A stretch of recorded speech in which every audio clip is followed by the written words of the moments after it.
Hi hello friends, welcome to my channel. ఏం లేదండి, ఒక చిన్న టిప్తో నేను మీ ముందుకు వచ్చాను.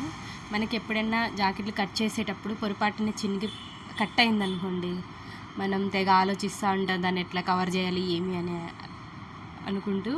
అప్పుడు ఏం లేదండి, ఒక చిన్న టిప్ అనమాట. మీకు చూడండి, నేను చూపిస్తాను, కట్ చేసి చూపిస్తున్నాను. ఇట్లా కట్ చేసిన తర్వాత మనకి దీని పేరు వచ్చేసి రివిల్ టేప్ అంటారనమాట. రివిల్ టేపు మనకి ఇది అమెజాన్లో కానీ, ఫ్లిప్కార్ట్లో కానీ, మీషోలో కానీ అవైలబుల్లో ఉంటుంది. మీరు చూడండి, దీని పేరు వచ్చేసి రివిల్ టేప్.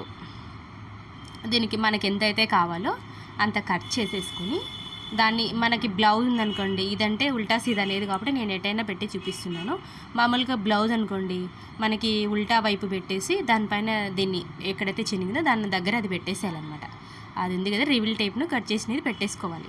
ఇప్పుడు నేను చూపించిన విధంగా, వీడియోలో చూపించిన విధంగా పెట్టుకోవాలన్నమాట. చూడండి,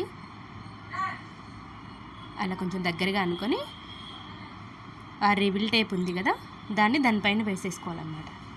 వేసిన తర్వాత సేమ్ కలర్ క్లాత్, ఏదైతే మనకి సేమ్ కలర్ క్లాత్ని యూజ్ చేసుకోవాలి. వేరే క్లాత్ యూజ్ చేస్తే బాగోదు.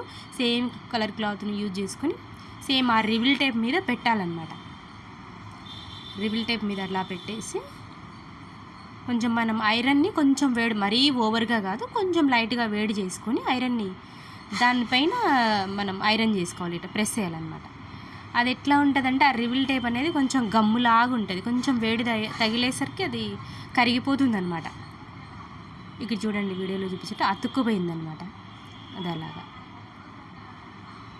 బాగుంటుందండి. ఈ ట్రిక్ ఎప్పుడైనా మనం పొరపాటున కటింగ్ చేసినప్పుడు మాత్రం చాలా యూజ్ అవుతుందన్నమాట ఇది టిప్పు. చూడండి ఒకసారి, అసలు కనిపించట్లేదు మనకి.